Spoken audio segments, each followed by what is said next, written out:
This is podcast number 2. This is going to be the podcast on feudalism. Before we can even start talking about feudalism, we need to do a little recap and review.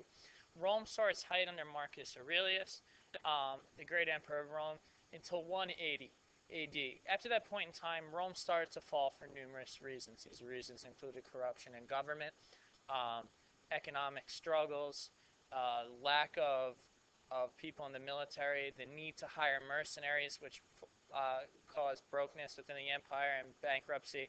Okay, and also finally number 5, inflation, where their currency became worth nothing. But definitely during this time, we see a fall in the Roman Empire and a split into two between the two. Okay, the Roman Empire on the western end is going to fall into the Dark Ages.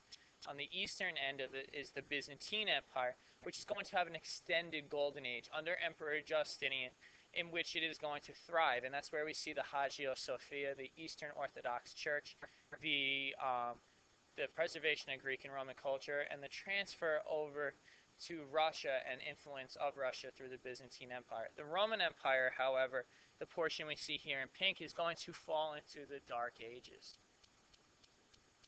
It crumbles.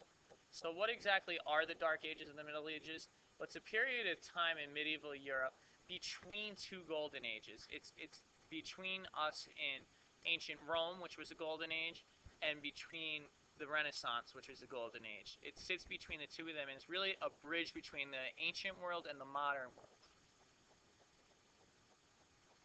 Feudalism. Feudalism, let's get this definition down. It's a political and social system based on loyalty and military service.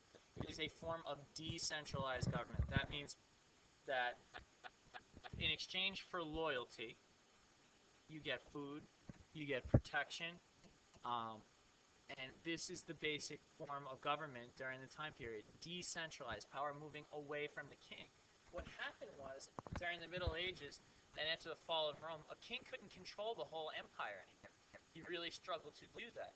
So what had to happen was somebody had to step up and aid the king in ruling this gigantic amount of land, and those were the lords. The lords, basically, it would be like in this school, if the principal couldn't have control over the whole thing by himself, it just doesn't work. So he has to trust the teachers, and the teachers give him their loyalty, and in return, the teachers are going to make sure, basically, that the school runs smoothly in their individual classrooms. So he thinks about those individual small plots of land like individual classrooms would in a society.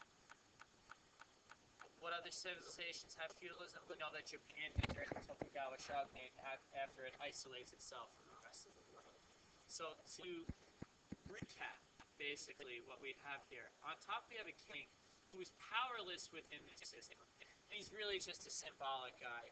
And he's the one who granted fiefs or plots of land to the lords. And the lords pledged their loyalty to the king in exchange. So the king has no real power within this system. Why? Because he can't rule over the whole thing by himself. He's not a Roman emperor with a military that's going to help back him up in that regard. So therefore, the real power in the system starts with the lords, the members of a class of nobility proven by family coat of arms. They have to be a noble. And they own these individual plots of land called fiefs. And they were the head of the medieval manor. They sometimes lent out land even further and divided it out. So it would be like this classroom then being divided again in half. And those were lesser lords called vassals who controlled this. And they paid themselves homage and respect to the higher lord within the system. But basically what you're looking at here is the lords were going to control the land and make sure for the king that nothing got out of control and protect it. Because remember, during the Middle Ages, to step off that manor was a dangerous, dangerous thing to do. The knights, they were sons of nobility, okay? They were sons of lords. And they became, at a very young age, they started working and they moved their way up the ladder. You know, they started as pages, became squires, and eventually became knights. These were the people whose role and responsibility was to watch over and protect the manor. We see this during the Middle Ages. They lived by a code of chivalry that, rules that knights must follow. Very similar to the Bushido code. It told you how you had to live your life on the battlefield, how you had to live your life in the castle, how you had to live your life in society. So it's basically your guidelines for behavior, very similar to the moral and ethical codes that we talked about with religion.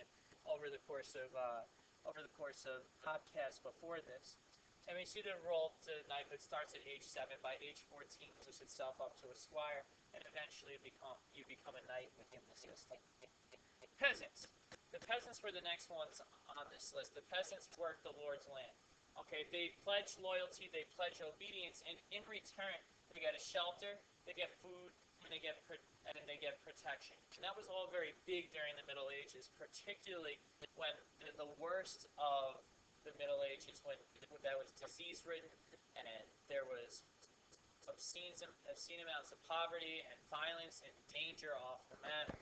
So yes, why would you want to be a peasant, and why would you want to be able to stay on the land, even though your life was brutal and it was the monotony of everyday life, which you really didn't want? And the reason was because you needed that protection. They paid taxes to the Lord by growing the Lord's food, and they could keep the leftovers for themselves. It was a life of hardship, and it was a life of manual labor. But you know what? It was a life that gave them a little more protection than everyday life. The serfs. For peasants who were officially tied to the land, they owned the master, basically, something, and I shouldn't use the term master because it's not technically slavery. So I'll use, they owed the Lord something. And they were actually owned, and they were tied to that land. They could never leave that land. But we also are missing a key player in this whole thing, and that was the Catholic Church. And the role of the Catholic Church played within feudalism was tremendous. We can't ignore that it was the most powerful institution during the Middle Ages and really filled the role of the king in terms of making a lot of the decisions around the manner in life during the Middle Ages, a lot of those political type decisions that weren't made before. Life really did center around the manor.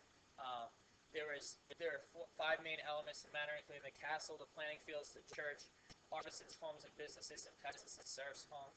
Okay, but the biggest one there was the church. The church made up the most of the space, and that was because they provided the social services necessary to people. But these manors were completely self-sufficient. Everything was contained on the manor, and that was basically your idea of manorialism, which is the economic system that went along with the political system. But everybody had a role, everybody had a responsibility, everybody had a certain job that they had to achieve. It was mutual obligations. If they didn't achieve these goals, then basically the system would fall apart. And this is the end of the podcast on feudalism.